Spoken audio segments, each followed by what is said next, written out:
welcome everybody to the Leaders Who Care series, and especially welcome Danielle. Thanks for coming on. So lovely to be here. Thank you. I knew it. um, well, we're done with Mother's and Father's Day, so now we're moving on halfway through the 2024, and lots going on. And I think a great place to start, as always, would be if you could briefly introduce yourself. Nothing to do with business, job, or what right now, but who's Danielle? Where are you from originally? Where you are now? Maybe a little bit about family. I like to ask people sometimes if there's something they've never told anybody before in their life, and this is the time they want to reveal it. Awesome. Let's do that. But share a little bit about you. So I'm Danielle Wallace. I'm a transplanted Vancouverite, but now a long-term resident in Toronto, Canada, where I spent my working career. And I'm very passionate about the world of learning, both continually in my own life. That's been a theme, and then now through the work that I do. Do you have a favorite color? And I love blue, which permeates most everything. Cool. No surprise in for those who know me. Oh yeah. Okay. Yeah. My boys were bugging me the other day. I was wearing all blue, for some reason, hat, and everything. So, well, that's Beautiful. cool. And family, can tell us a little bit about them. Yeah, so I have a husband and two kids. So my kids are young. They're aged just turned 12 and 14. So fun. Love the fun times and seeing how things unfold or may unfold in their future worlds is kind of fun, a fun point to just ideate upon and think through. Very cool. Um, so if we're speaking about kids, let's just go along that line then. What were you like as a kid or a teenager? Were you like a Barbie girl? Were you a tomboy? Did you play video games? Were you sports, music, this, that? What did you do? I was a dancer. So I was in every Um, type of dance imaginable, mostly ethnic dancing. So everything from Hawaiian dance, which I really pursued a lot, through to jazz, through to Irish dancing, through to like Bollywood, just a whole realm of ethnic dancing. So heavily into dance. And I guess my little known secret now, but back then just came up all the time, is I had a dance studio. So that came up constantly when I was younger. That I danced, that I had dance studio. It was just that thing that was permeated that came out in like the one, if you meet me for the first time, it comes out in the first conversation, but now is completely hidden. So now nobody knows that. Sometimes I could get encouragement at a conference to do an impromptu hula. But that's the once and the rare. So that's, I guess, my public yet very secret so if you got pastime. to go on weddings or things like that, it doesn't come out. No, this was like my defining identity in my teens and childhood, like defining identity. I was a dancer. And now nobody knows it. Well, they're going to know it now. There we go. Yes. So your journey then after that, if you start with education, you got, and this was interesting to me because it was HR and marketing at UBC for all non-Canadians. That's University of British Columbia. What intrigued you to take that path? So I was really intrigued to actually help make a difference. And I was going to go in environmental studies actually. So I got accepted into both commerce and into environmental studies. You have to have certain marks first year in order to make it in second year for each of those programs. And I met with people in environmental studies saying, I'm accepted into both. The people in environmental studies echoed what my father said, is that, if you want to make a difference, it's actually better to go into commerce, or at least commerce first. So that's what I did. So an interesting that I ended up on that path and definitely the right path. So was a bachelor in commerce, HR and marketing? That's right. Yeah, Oh, interesting. Okay. Because I did Bachelor of Commerce, accounting and finance and exactly. stuff like that. Yeah. Oh, that's interesting. So I'm going to tie it into this. We founded Fifth Element on the basis that leaders and their organizations can always do way better when they're doing good at the same time. And obviously you were thinking about making a difference already back then. So you were kind of ahead of your time a little bit in that respect. And but you had a unique you have a unique perspective, I would think, of the corporates that you started with. Share Yeah. with us how you landed. Those were major players that you landed with at early on, Pepsi, P&G, Brandspark in marketing, and yet not in HR. Um, and as I was thinking, you were leading well-being through dance, if you will. Oh, yeah. So tell us about how that all happened. So I think the dance studio actually springboarded how I entered into P&G and then PepsiCo and then Brandspark. So I started up a dance studio when I was 16. At the time, it was my way to it paid for my way through all my university, actually, the dance studio. And it was a way to do something I love to do and do so through myself, but also through others. That I think back with charm about the 12-year-olds I'd hired, and I had a training plan for them and This was all lesson legal. plans. A 16-year-old hiring 12-year-olds. Oh yeah, that's oh yeah, this is all like this is awesome. This is great. So that whole approach to running the dance studio and in conjunction with that, I was able to apply what I was learning in school like directly. It's like, okay, let's like I got a real company here. Like let's actually do the market research on something for real. So that was fun. And I think that actually helped me land my first position at P&G. So then I ended up as this 21-year-old transplanted Vancouverite now in Toronto. And that really helped set my out like P&G really helped set my outlook. It helped set my career path that I ended up on. It helped set friendships, like just huge, a massive impact on my life actually was starting there. And then starting there at such a young age. I mean, everybody was actually the same age as well. That also amplified that impact that it had on me and had on everybody. And that really allowed me then to move to other companies fairly easily.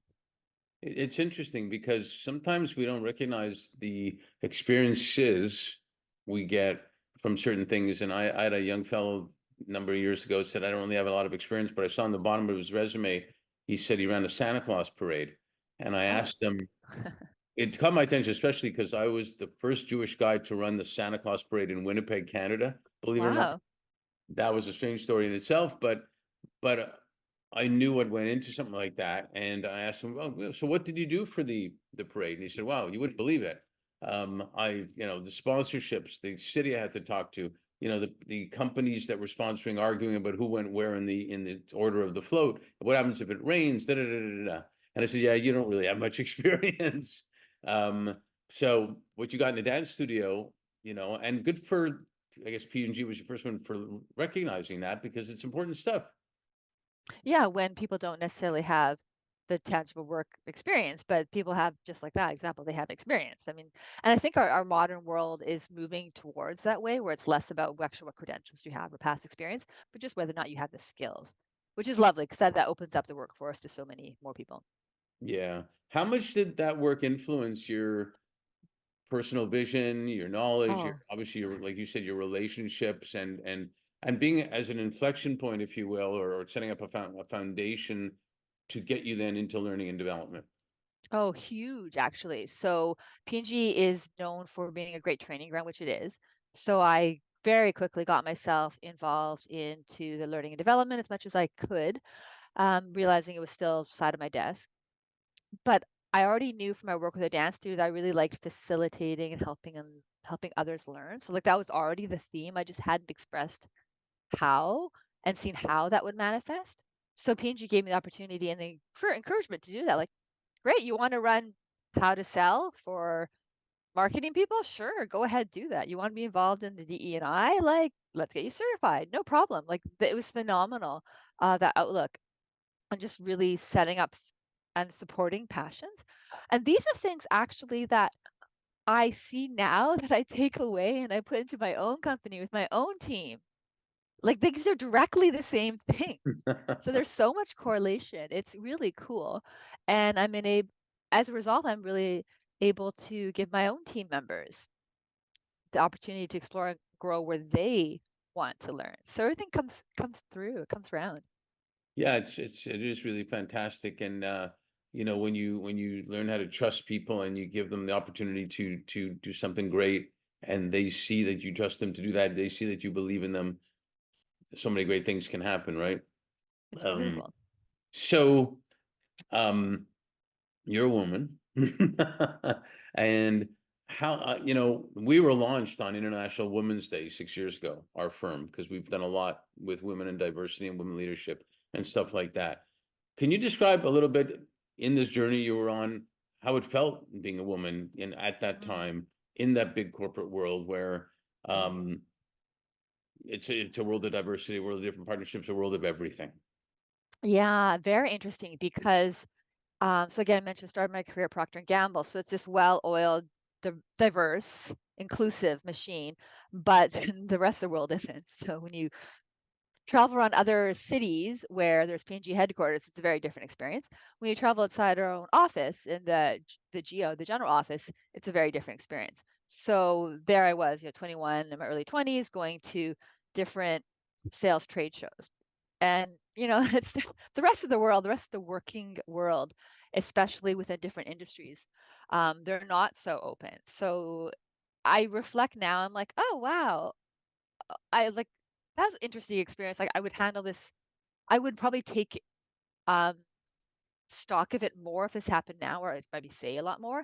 But just how I was treated, oh, you're the new girl here, and just like the girl reference constantly, and people not realizing that I was like a decision maker, but oh, just like, the girl that's hired to work the booth, and like a lot of like Right. the weird comments that would come through upon reflection. I'm like, oh, yeah, those don't land so well now, Yeah. although they were not intended whatsoever back then, just given the environment, the settings, and everything like that. I'm like, oh, that's interesting. Some little things that formed my opinions now today as a woman in the working world.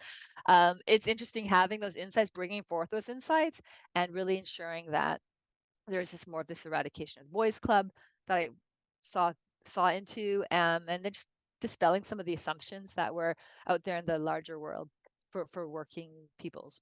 Yeah. Yeah, what's interesting because I saw it from obviously a male perspective when I was in Deloitte, different things. I saw, one of my favorite bosses, got pregnant and she wanted to come back instead of having to take care of 5 clients like she was before. She said, could I just take care of 3 clients? And then you only have to transition 2. And they said, no, we don't do that. Now that's back then. Deloitte's Yeah. a great company for it now, Yeah. but back then, and they had to go through stuff, and even dressing a certain way, as a Yeah. woman was Yeah. a thing. And clearly, yeah, you're taking care of the booth or this, that, and that whole attitude was there too.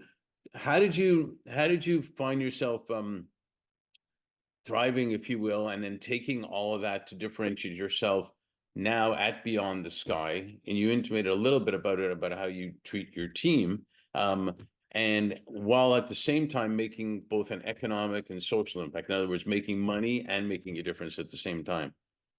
So how did I transition that fuel, so to speak?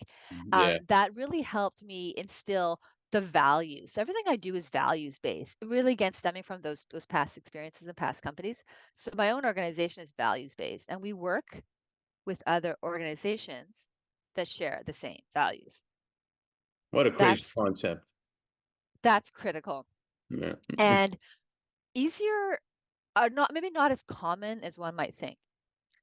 But Mark, life is too short. So I always make a point of working with clients that I share the same values with. And then it's just delightful. And then I know my team's respected. I'm respected. I respect them.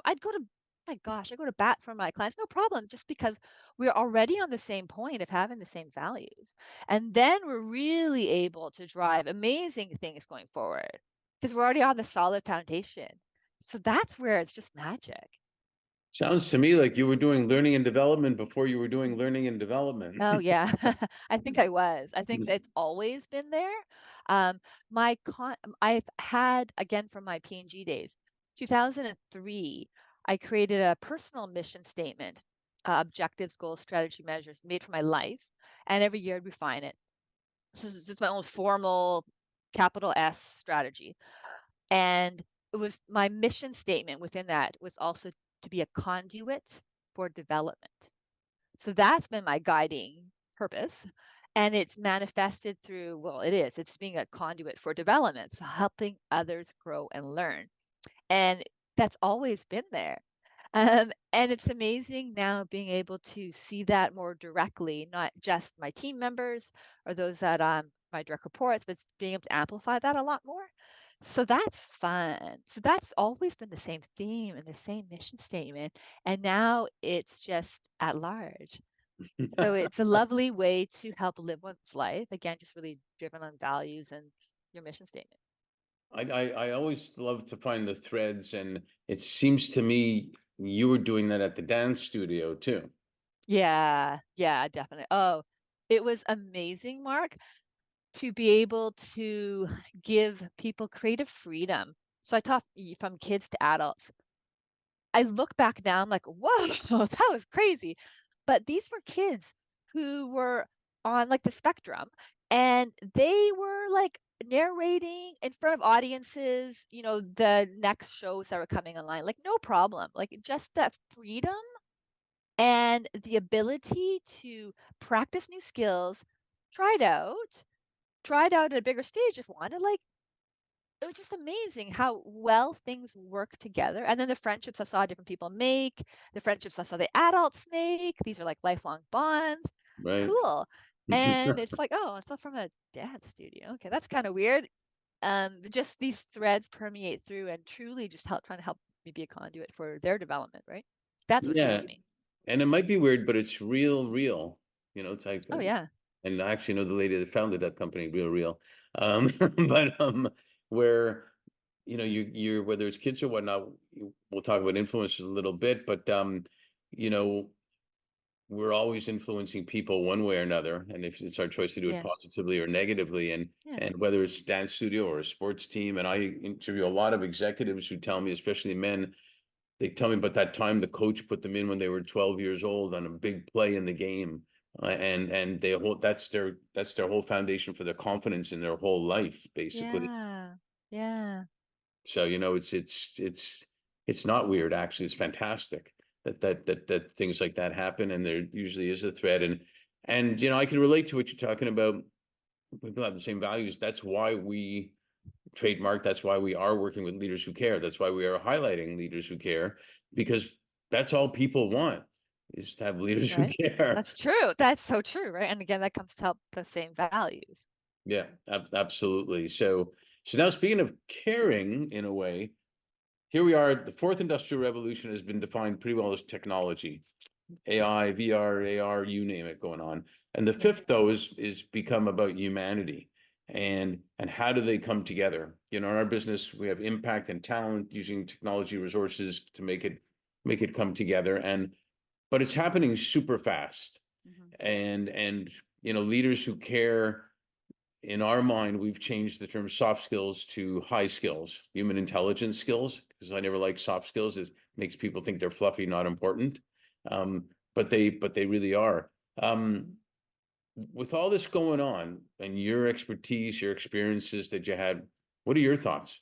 Oh, I definitely see a need, an increasing need within this complex world, especially driven with tech, is an increasing need for these enduring human capabilities, which I think is also the power skills slash the soft skills slash high skills that depending on um, where things are stated at. So I've long had an AI community of practice. So this is well into our second year. And it's interesting seeing the themes that are arriving from this because it's AI in learning and development. So everybody's actually really committed to growing others. And where we collectively see some gaps is in these skills, these high skills, particularly empathy, communication, and such. Further, I talk to different thought leaders again within the space of talent management on on just this very topic, and consistently people come through of like, oh my gosh, this future world we it's imperative we need these skills of empathy, communication, Sure. critical thinking skills. So it means that there's an increasingly premium on the ability to have those skills in a world where it's so much easier just to not have that human interaction. You go into an elevator, what does everybody do? They don't want to make the risk of saying anything or making eye contact, so they look at their phone as a signal to be like, Yeah, leave me alone. maybe I'll, an increasingly complex and busy world, people deliberately don't make eye contact, let alone say hi, because it's just too much bombarding, too much stress. And increasingly, then we end up with societies, or at least communities, where there isn't that connection. And so you think about that in the face of the advances with technology and such, it makes it even more critical and more important to have leaders who care and employees who in turn care, and creating these cultures where people are actually using their human intelligence skills. Yeah, I love it. And it's going to be more and more and more that's going to be needed. Right Yeah, now, and I've seen it a million times where people look at their phone because they don't want to make eye contact, and although I've seen the other extreme too. The person turns around and says hello to everybody in the elevator, which sometimes weirds people out yeah, also. yeah. Um, but why not? So in LA we say you want to leave them wanting more, so we could do a sequel. So we may have to do a sequel for sure. But I have one last question at this part. A client told me once in 2021, I think he said it. Mark, the year 2020 was the year that flew by slowly. And I Yeah, thought, what a great line. And to a lot of us, it feels like the pandemic was still yesterday, but at the same time, years ago. It's right. one of those weird feelings. With everything that's gone on, we're already well into 2024, which is really quite amazing. What are you most grateful for, and what are you most hopeful for? So I'm most grateful for those relationships, so the connections, so the being able to have neat, interesting conversations like this or through other industry colleagues. It's those human moments, those are the ones that stick. Or different things people say that rattle around in my brain and help me form my opinions. Like, oh, and then I can in turn share that with another human. It's these connections. Like that's what I'm really grateful for, because that's what I look back and remember. I don't look back and think about anything that's not associated really with some type of human connection there. And it Sure. feels like there's a premium now then on that in my own memories, in my own life. Um, and then I hope to look forward to just leaning in more of the things I enjoy, the relationships I enjoy, and like pursuing those business opportunities arise as a result of that. It's just like really just leaning in, like, oh, this is great. Cool. Maybe this will turn out great. And why not? It's all through these human connections. Yeah, and that's beautiful. Yeah, and we have to make them. What did Maya Angelou say? People always remember how you made them feel, Yes. Yes. and then they might remember what you said. But Yeah. at that point. So, well, I'm super grateful to be having you as a new friend. I'm super grateful for that, and that you are a leader who cares, like for real, real. And thank God you went into dancing to start, because I think that was the key of everything. Yeah. And so I'm really hopeful that because of leaders like you, that the future looks bright. So thanks for sharing and being on the series. Thank you so much for thinking of me. It's truly such an honor. Thank you.